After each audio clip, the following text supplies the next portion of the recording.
مولاي صل وسلم دائما أبدا على حبيبك خير الخلق كلهم مولاي صل وسلم دائما أبدا على حبيبك. بسم الله الرحمن الرحيم. الحمد لله رب العالمين. Assalatu wassalamu ala sayyidina Muhammadin wa ala alihi wa sahbihi ajma'in.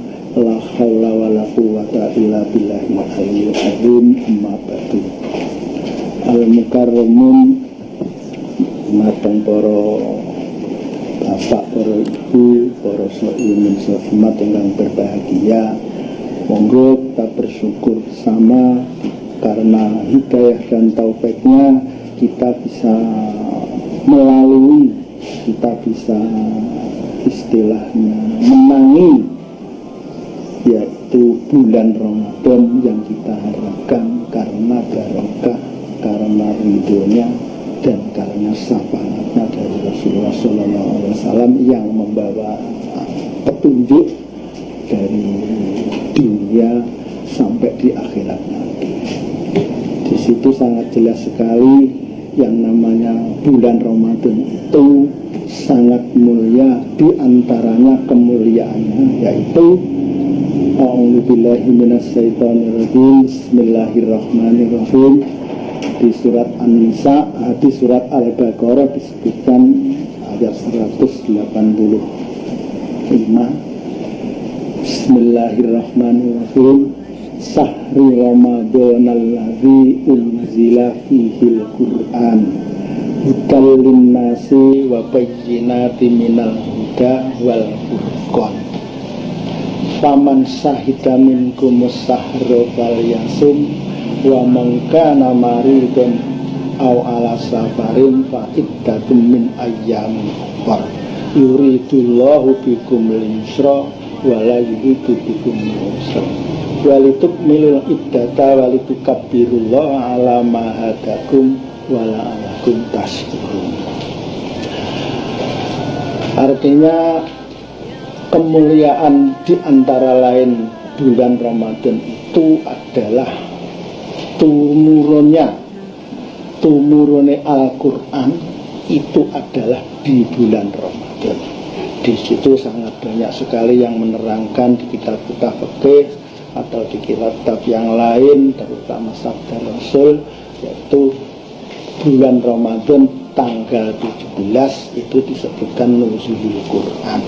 Maka dari itu di situ disebutkan sahru Ramadan alladzi unzila fihil Quran.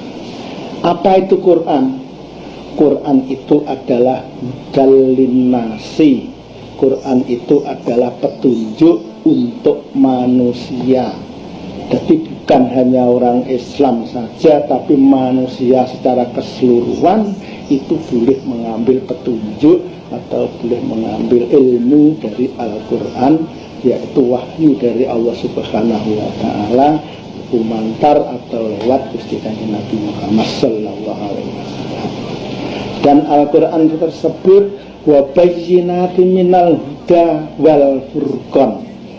Jadi petunjuk itu di ayat-ayat yang lain yaitu ada untuk membeberkan, untuk menjelaskan. Jadi kalau ayat 1 itu kurang jelas, bisa dijelaskan nanti dengan ayat-ayat yang lain.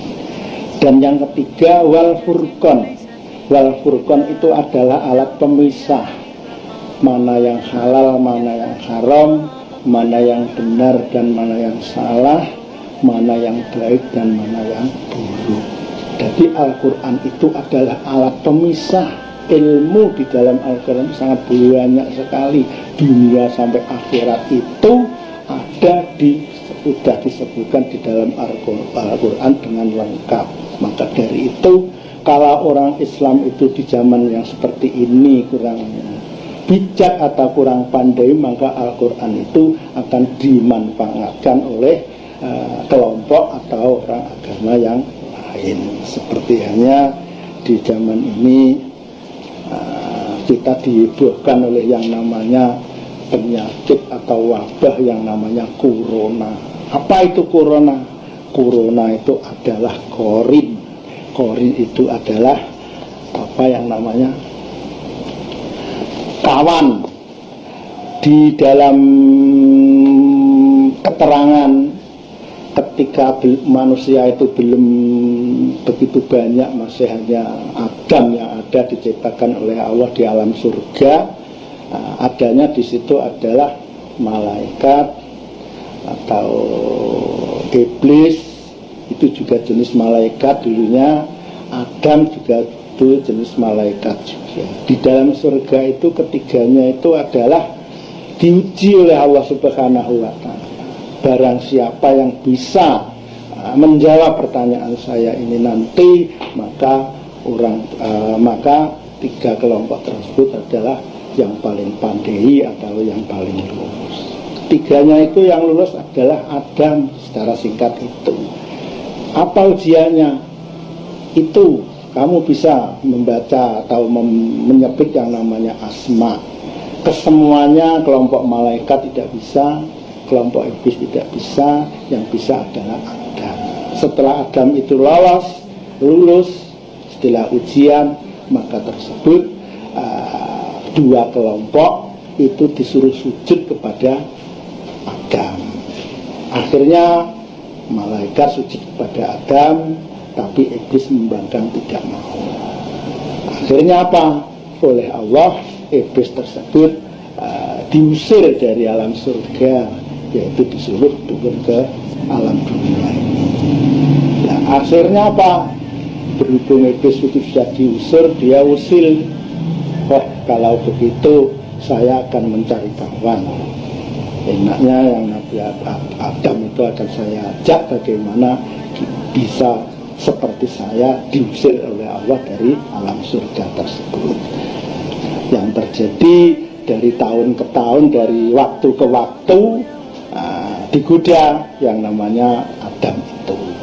Terus, sebelum itu Allah berfirman kepada Adam dan Hawa, sudahlah kamu tenang di alam surga ini, keduanya, tapi syaratnya satu, jangan sekali-kali kamu mendekat di ini pohon.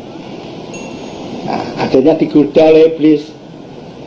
Dan Gusti Allah ini ngendikan sampean gak oleh nyedek yang pohon ku, artine samar nek kowe besok ki langgeng yang swarga, utawa nek kowe besok nek iso nyaingi para malaikat itu, maka dari itu kamu tidak boleh mendekat oleh pohon. Sudahlah, dekati saja, petiklah buahnya itu, makanlah.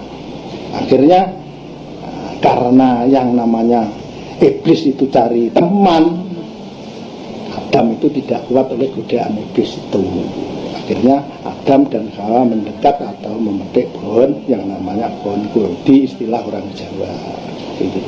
Akhirnya oleh Allah dikutuk, lu kamu kan sudah saya beritahu tidak boleh mendekat pohon itu, mengapa kamu kok mendekat? Akhirnya Adam menjadi kawannya setan atau iblis, ya, diusir dari Allah, diusir oleh Allah, turun ke alam dunia.